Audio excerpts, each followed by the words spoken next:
اعوذ باللہ من الشیطان اللعین الرجیم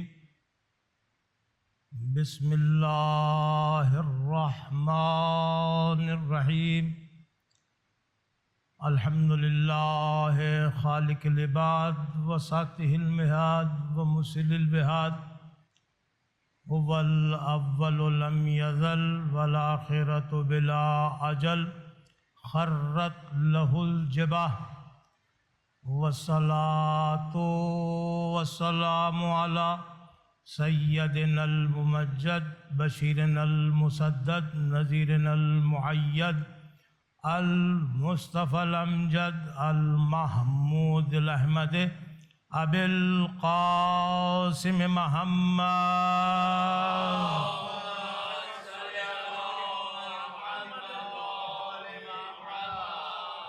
ثم الصلاة والسلام على اہل بیتہ الطیبین الطاہرین المعصومین الذین اذهب اللہ عنہم الرجس وطہرہم تطہیرا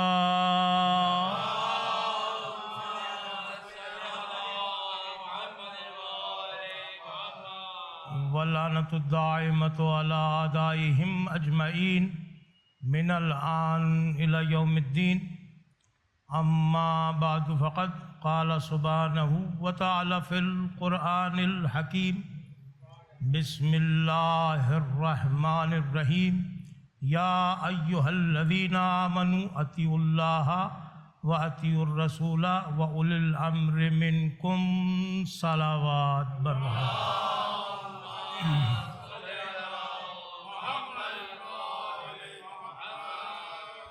عزیزان گرامی قدر، ارباب ولا، ارباب دانش، سورہ نساء قرآن حکیم کا چوتھا سورہ ہے، اور آپ کی سماعتوں کے لیے، آپ کی ضیافت ایمانی کے لیے ہم نے اس کی 59 نمبر آیت کی تلاوت کا شرف حاصل کیا۔ آپ حضرات اس آیت کے جلیل القدر ہونے کے اعتبار سے اگر اس پر نگاہ کریں تو یہ انسانوں کو اطاعت الہی، اطاعت رسول، اطاعت اولی الامر کی طرف بلا رہی ہے۔ یعنی اللہ صاحبان ایمان سے کہہ رہا ہے، اے ایمان والو، صاحب ایمان کون؟ کہ جس نے کلمہ توحید لا الہ الا اللہ پڑھا ہو، یعنی وہ شرک سے پاک ہوا۔ جس نے کلمہ توحید پڑھا وہ شرک کی نجاست سے پاک ہوا۔